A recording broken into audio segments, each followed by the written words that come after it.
नमस्कार दोस्तों, मेरा नाम है उत्कर्ष मिश्रा और आज की वीडियो आप लोगों के लिए बहुत ही ज़्यादा इम्पोर्टेंट होने वाली है। क्योंकि इस वीडियो के अंदर हम चैप्टर 3 जो मनी एंड क्रेडिट है उसका मोस्ट इंपॉर्टेंट क्वेश्चन करने वाले हैं। ऐसे क्वेश्चंस जो आपके एग्जाम में पूछे जा सकते हैं, बोर्ड्स एग्जाम में बहुत ही ज़्यादा पूछे जाते हैं, उन क्वेश्चंस को हम डिस्कस करेंगे।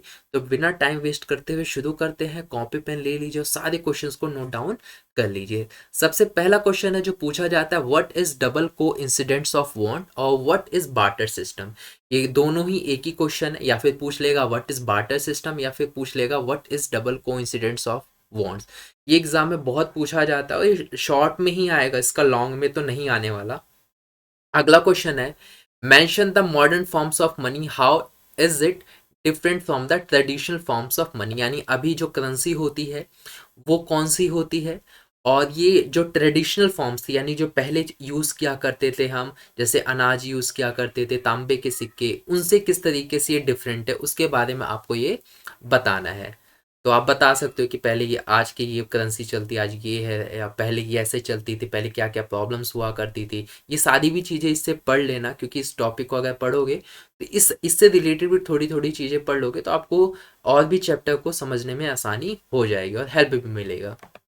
अगला क्वेश्चन थर्ड पूछा जाता है, the currency is widely accepted as a medium of exchange in India, explain why. कि जो करेंसी है उसे मीडियम ऑफ एक्सचेंज क्यों एक्सेप्ट किया जाता है, इसको आपको एक्सप्लेन करना है कि जो हमारी जो करेंसी है उसको हम क्यों एक्सेप्ट करते हैं मीडियम ऑफ एक्सचेंज। तो इसको आपको एक्सप्लेन करना है कि ऐसा क्यों होता है। अगला क्वेश्चन फोर्थ है, what are the two benefits that you can deprive by depositing your extra money with the banks। यानी जब आप बैंक के पास कोई ऐसे दो बेनिफिट बताओ, जब आप अपने पैसे बैंक में जमा करते हो तो उससे आपको मिलता है। जैसे पहला बेनिफिट तो ये हो जाता है, उसके ऊपर आपको इंटरेस्ट देते हैं, पैसा रखने के आपको पैसा देते हैं। दूसरा चीज़, आपको पैसे जो पैसे रहते हो आपके सेफ रहते हैं। तो ये तो हो गया। और भी कोई पॉइंट्स है तो आप कमेंट सेक्शन में कर सकते हो, या फिर आप एग्जाम में भी लिख सकते हो। Question fifth, what do the banks do with the deposit which they accept from the public, explain what are the main source of income of bank। दो क्वेश्चन पूछा जाता है कि पहले चीज जो बैंक है वो अपनी अर्निंग्स कैसे करती है, मेन सोर्स क्या है उसका इनकम करने का। या फिर ऐसे ही भी क्वेश्चन पूछा जा सकता है कि जो पैसे जो डिपॉजिटर्स होते हैं जो अपने पैसे अपने बैंक के अंदर जमा करते हैं, आखिरकार बैंक उन पैसों का क्या करता है। तो हमें पता है कि बैंक उन पैसों को लोन देता है, उस लोन से वो इंटरेस्ट चार्ज करता है, कुछ इंटरेस्ट अपने पास रखता है, कुछ हिस्सा वो आपको एज अ इंटरेस्ट भी वो पे करता है। तो ऐसे इस जो गैप बच जाता है, जो मतलब पैसा बच जाता है, जो आपको देने के बाद जो पैसा बच जाता है उस पैसे की उसकी इनकम हो जाती है।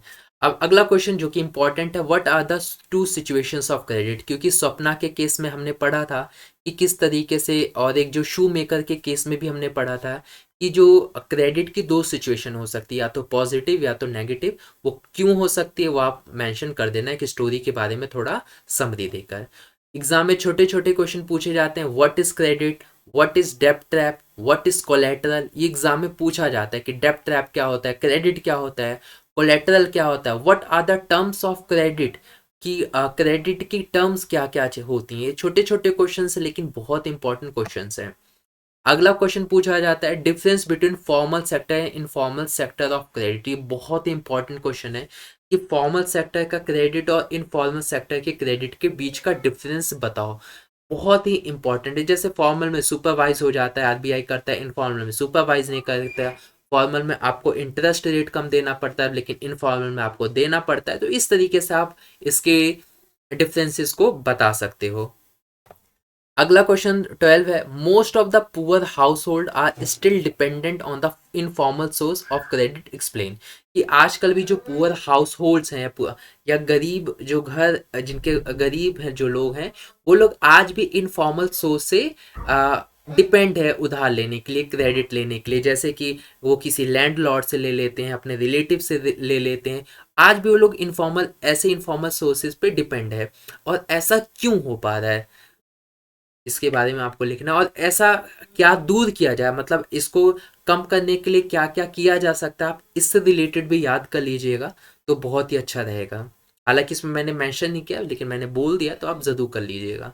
अगला जो पूछा जाता है, right the short note about the self help group. Most important question, self help group के बारे में सब स्टडी कर लीजिए कि इसके सेल्फ ग्रुप होने के फायदे क्या है, ये महिलाओं को किस तरीके से हेल्प करता है स्पेशली, और सेल्फ हेल्प ग्रुप होता कैसा है, रन कैसे करता है, इसके कितने मेंबर्स होते हैं, ये ज़रूर कर लीजिएगा क्योंकि बहुत इंपॉर्टेंट क्वेश्चन बनता है। और इस टॉपिक को अगर आप पढ़ लोगे तो इस टॉपिक से भी बहुत सारे क्वेश्चन बन जाते हैं। जैसे वो महिलाओं को कैसे हेल्प करता है, तो आप बता दोगे कि सर अगर आप पढ़े रहोगे तो आपको पता है कि ये महिलाओं को अपने जो ज़रूरी मुद्दे हैं उसको उठाने करने के लिए ना एक सभा मिल जाती है, जहाँ पे अपने घरेलू मुद्दों को उठा सकते हैं, उसके ऊपर सोल्यूशन के ऊपर बात कर सकते हैं, डिस्कस कर सकते हैं उसके, और किस तरीके से उसको कम किया जाए उसके ऊपर भी छोटे मोटे अपने डे टू डे लाइफ के प्रॉब्लम्स को वहाँ पे वो सॉल्व कर सकते हैं, उस मुद्दे को उठाकर डिस्कस कर सकते हैं।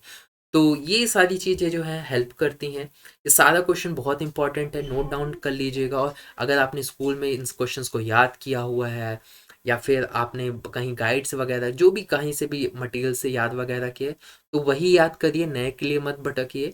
और अगर आपको आंसर वगैरह कम लगता है तो बुक से देख के आप याद कर लीजिए। उम्मीद करता हूँ ये वीडियो आप लोगों को अच्छी लगी होगी। वीडियो कैसी लगी है कमेंट करके ज़रूर बताइएगा। मिलते हैं आप लोगों से नेक्स्ट वीडियो में।